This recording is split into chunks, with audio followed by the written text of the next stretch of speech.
بسم اللہ الرحمن الرحیم۔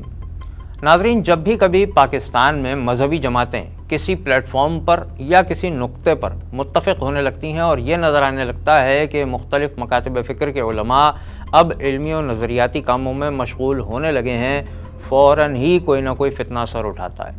ابھی کچھ ہی عرصہ ہوا، چند سال پہلے کی بات ہے کہ جب ملک میں تحفظ ختم نبوت و ناموس رسالت اور سیکولر نظام کے خلاف تمام مکاتب فکر ایک پیج پر آ چکے تھے اور عوام میں دینی شعور بیدار کرنے کی جدوجہد کر رہے تھے، جو کہ ایک لانگ ٹرم کام ہے اور جس کا اثر عوام کو فوری طور پر دکھائی نہیں دیتا، مگر علمی حلقوں میں رائے عامہ ہموار ہونے لگی تھی اور امت مقصدیت اجتماعیت کے ساتھ باطل کے مقابلے کے لیے بہت سے پلیٹ فارمز متحرک ہو رہے تھے۔ تو ایسے وقت میں یوٹیوب پر ایک شخص اٹھا اور اس نے اختلافی موضوعات کو دوبارہ سے چھیڑ دیا۔ مقصد صرف اور صرف یہ تھا کہ مختلف مکاتب فکر کے آپسی اختلافات کو اچھال کر اپنی ریٹنگ بڑھائی جائے اور نام کمایا جائے۔ کچھ یہی واردات اس بار رمضان میں ہوئی 2025 میں، جب نیشنل لیول پر تمام مکاتب فکر باطل قوانین کے خلاف ایک ہونے لگے اور انٹرنیشنل لیول پر ہر مکتبہ فکر کی عوام نے اپنی لیڈرشپ کے ساتھ فلسطین کی آواز میں آواز ملانا شروع کی تو ایک نیا تماشا شروع ہو گیا۔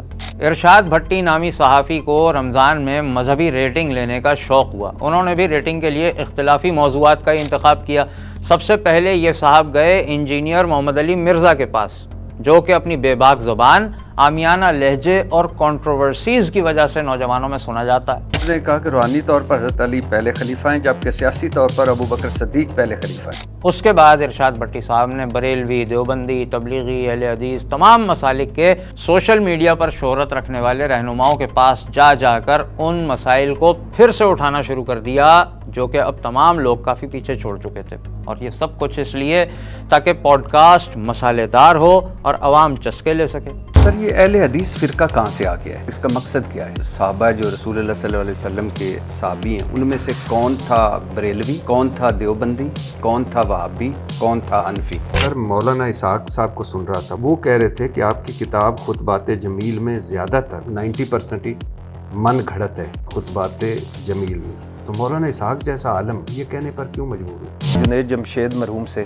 اور عامر لیاقت مرحوم سے گستاخانہ کلمات ادا ہو، یہ دونوں نے معافی مانگی، دونوں نے توبہ کی، دونوں نے رجوع کیا، مگر تکلیف اور دکھ کی بات یہ ہے کہ بریلویوں نے جنید جمشید کو کی معافی تو قبول نہ کی، لیکن دیوبندی قبول کر گئے، اور جبکہ دیوبندی عامر لیاقت کو معاف کرنے پر تیار نہیں تھے مگر جنید جمشید کو معاف کر دیا۔ آپ انجینئر محمد علی مرزا سے مناظرے کے لیے کراچی سے جیلم جا پہنچے، وہاں ویڈیوز بنائی، اپنی جیت کا خود اعلان کیا اور واپس کراچی آ گئے۔ اسلام کا جھنڈا یقیناً بلند ہو گیا ہوگا۔ آپ کو بنیادی اختلاف کیا ہے انجینئر محمد علی مرزا صاحب سے؟ انجینئر محمد علی مرزا کہتے ہیں کہ مولانا طارق مسعود دیوبندیوں کے فرنٹ مین ہیں، دیوبندیوں کے گول کیپر ہیں، غلط عقیدے والے انسان ہیں اور مرنے کے بعد اللہ کے پاس نہیں اپنے بزرگان کے پاس جانے والے انسان ہیں۔ آپ ان صاحب کے چینل پر دیکھ لیں جا کر، صرف عمران خان کے انٹرویو کے سوا ان کی کسی اور ویڈیو پر 1 ملین ویوز نہیں تھے۔